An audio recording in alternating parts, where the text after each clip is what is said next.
important de réunir tous les maires aujourd'hui? Oui, c'était extrêmement important. Je crois que Monsieur le ministre de l'Intérieur avait donné comme instruction que dans chaque département, le préfet puisse réunir les maires.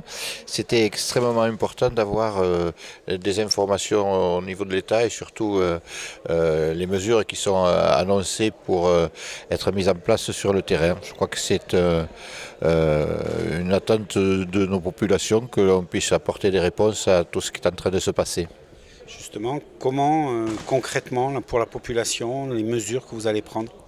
C'est pas les maires, c'est l'État, en particulier le préfet, et les maires vont les décliner chacun sur leur terrain en fonction de ce qu'ils ont chez eux, de la capacité à accompagner les mesures prises par l'État.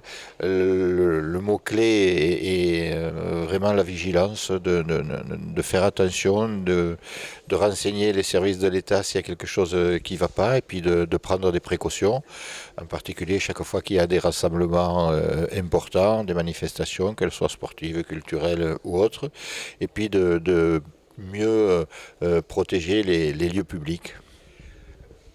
Tout se passe à Paris, on est très loin de la capitale. Est-ce que vous pensez que les gens vraiment le vivent même dans nos lieux? Euh, c'est un terrorisme qui est international, donc qui est planétaire, et que notre département n'est pas du tout à l'abri. Madame le préfet nous a annoncé qu'elle avait déjà fait la nuit dernière 9 perquisitions dans le département des Landes qui ont donné lieu à 3 procédures avec des découvertes d'armes, des découvertes de drogue qui servent bien sûr à financer en partie le terrorisme. Donc on est à l'abri de rien. Il faut que nous ayons présent toujours à l'esprit ce fait que le terrorisme tel qu'il est actuel, c'est une guerre contre un ennemi invisible qui s'infiltre partout et qu'il faut que nous fassions attention. Est-ce qu'il n'y a pas un message à faire passer entre les rassemblements que l'on peut maîtriser, du style sport, culture, et les rassemblements spontanés que les gens veulent faire pour montrer leur solidarité? Alors c'est pour ça que nous avions un accord avec la préfecture. L'association des maires avait organisé 2 rassemblements départementaux hier en demandant aux communes de ne pas en faire d'autres. On comprend bien l'émotion, on comprend bien le besoin d'être ensemble. Simplement, quand il y a des rassemblements comme ça, il faut qu'on le signaler pour que les forces de l'ordre mettent en place la surveillance la plus adéquate possible.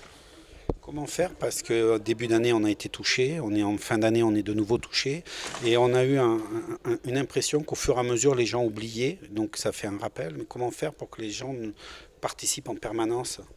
Là, ce sera vraiment le rôle des maires que de rappeler aux gens de chez eux les mesures qui sont à prendre, d'être vigilants. Moi, je réunirai chez moi l'ensemble des présidents des associations pour leur dire qu'est-ce qui va être mis en place. Mais de notre côté, il faut que nous continuions à vivre comme nous avons l'habitude de faire, avec une autre petite lueur dans la tête qui est celle de la vigilance, mais que nous continuons parce que c'est pas une bataille contre une armée, c'est une bataille de civilisation.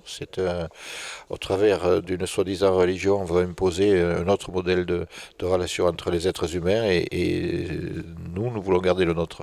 C'est justement pas une guerre de religion, c'est vraiment une guerre de conviction. C'est une guerre de civilisation, je pense. C'était des gens qui ont décidé qu'il n'y avait qu'un seul mode de vie unique sur notre belle planète Terre et qui veulent l'imposer à tout le monde. Et nous, on considère que le plus beau modèle qu'il y a, c'est la démocratie et avec un système républicain. C'est celui-là que nous défendons envers et contre tout.